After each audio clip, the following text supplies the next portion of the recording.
السلام عليكم ورحمة الله وبركاته إن الحمد لله والصلاة والسلام على رسول الله وبعد أعوذ بالله من الشيطان الرجيم وقال الرسول يا رب إن قوم اتخذوا هذا القرآن مهجورا وقال النبي الأمين صلى الله عليه وسلم إن هذا القرآن شافع مشفع وما حل مصدق إلى آخر الحديث أو كما قال عليه الصلاة والسلام الحمد لله মসজিদ মুবারক ও মাদ্রাসা আল মাহাদ আল ইসলামী কর্তৃক আয়োজিত আজকের এই ইফতার মাহফিলের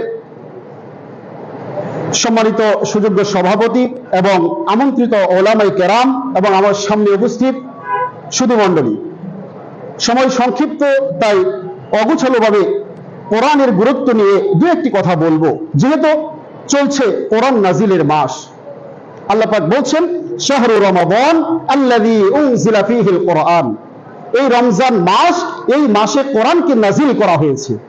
তো এই কোরআন নাজিলের মাসে আমাদের সর্বপ্রথম কর্তব্য হলো কোরআনকে বিশুদ্ধভাবে চর্চা করা, কোরআনকে বোঝার জন্য চেষ্টা করা। আমরা কোরআনুল কারীমের নাজিলের মাসে আমরা আসলে কোরআনকে তেমনভাবে গুরুত্ব সহকারে আমরা পড়াশোনা করি না, যদিও আমরা কোরআনকে চর্চা করি শুধুমাত্র তেলাওয়াতের মাধ্যমে, কিন্তু প্রকৃত অর্থে শুধু কোরআনকে তেলাওয়াতের মাধ্যমে কোরআন নাজিলের যে উদ্দেশ্য, সেই উদ্দেশ্য সফল হওয়া সম্ভব নয়। যেমন একটা উদাহরণ, আপনার ঘরে থাকা একটা শিশু সন্তান, তাকে আপনি একটা চকলেট কিনে দিলেন, যেই চকলেটটা খোসা না সরিয়ে বাচ্চাকে হাতে দিলেন, বাচ্চা যতক্ষণ চুষলো সে কি চকলেটের স্বাদ পাবে?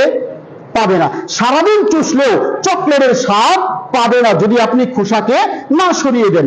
ঠিক তেমনি ভাবে কোরআন নাজিলের মাসে শুধুমাত্র কোরআনকে তেলাওয়াতের মাধ্যমে কোরআন নাজিলের উদ্দেশ্য বাস্তবায়ন হবে না যতক্ষণ পর্যন্ত আপনি আমি কোরআনকে অর্থ সহকারে বোঝার চেষ্টা না করব। কোরআন নাজিলের মাসে আমরা কোরআনকে বোঝার চেষ্টা করি। আরেকটা আফসোসের বিষয় আমি বলতে চাই, সেটা হলো যে এই রমজান মাসে আপনি দেখবেন বিভিন্ন মসজিদে খতমে তারাবির নামে তারাবি চলছে। আফসোসের বিষয়, আল্লাহর নবী সাল্লাল্লাহু আলাইহি সাল্লাম তারাবির সালাত আদায় করেছেন, আর এই তারাবি শব্দের অর্থ হলো বিশ্রাম নেওয়া। তারাবি অর্থ কি? বিশ্রাম নেওয়া। কিন্তু বর্তমানে তারাবি শব্দের অর্থ বানানো হয়েছে তারাবি মানে তাড়াতাড়ি।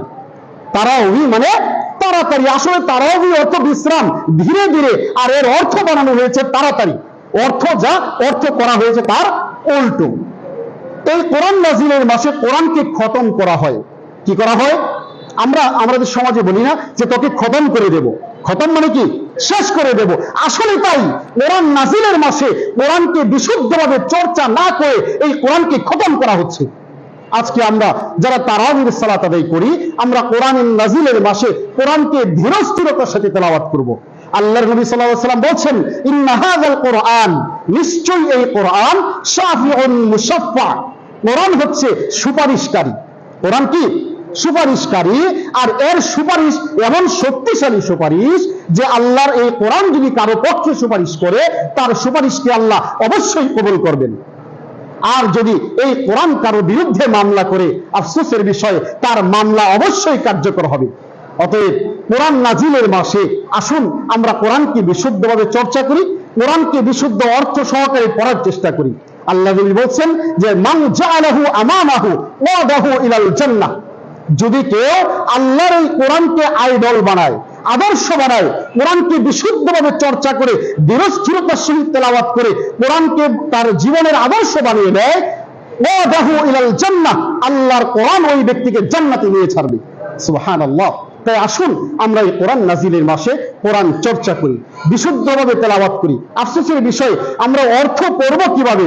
আমরা তো রিডিংটাই ভালো করতে পারি না, মিনিং তো দূরের কথা।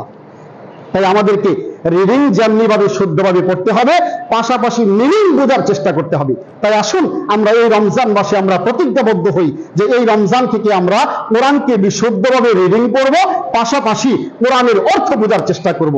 আল্লাহ রাব্বুল আলামিন আমাদের প্রত্যেককে কোরআন বিশুদ্ধভাবে পড়ার, কোরআন চর্চা করার এবং কোরআন দিয়ে জীবন গড়ার তৌফিক দান করুন। আল্লাহুম্মা আমিন। ওয়াসসালামু আলাইকুম ওয়া রাহমাতুল্লাহি ওয়া বারাকাতুহু।